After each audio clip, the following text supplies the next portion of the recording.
And a bitter war of words has erupted between the BJP and the Congress ahead of the Bihar elections. Union Minister Kiren Rijiju has launched a strong attack on the leader of opposition in Lok Sabha, Rahul Gandhi, calling him a spoiled brat who speaks nonsense. Not just that, he also alleged that the Congress MP is on a dangerous track and is aligning with anti-India forces like George Soros to weaken the country. The Parliamentary Affairs Minister also claimed that the Congress is working with a leftist mentality and attacks institutions when they lose elections. Meanwhile, Rahul Gandhi, conducting the Voter Adhikar Yatra in the state of Bihar, has once again slammed the BJP for destroying democracy and also attacking the constitution. Reiterating his vote chori claims, the leader of opposition said that he will not let BJP steal polls in the state of Bihar.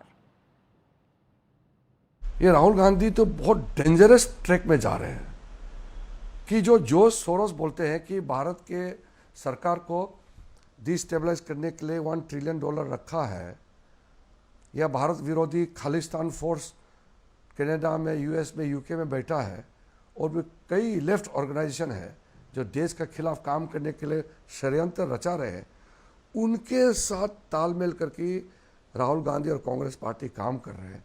ये देश के लिए बहुत ही चिंताजनक ये एक समय है, लेकिन अब आश्वासित रहिए, मोदी जी के लीडरशिप में देश को कोई डिस्टेबलाइज नहीं कर सकता है।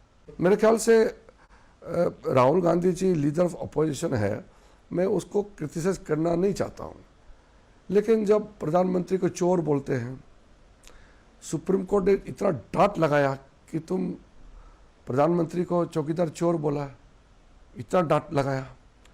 राफेल को लेकर के नाप सना बातें की, सुप्रीम कोर्ट ने राहुल गांधी जी को डांट लगाया।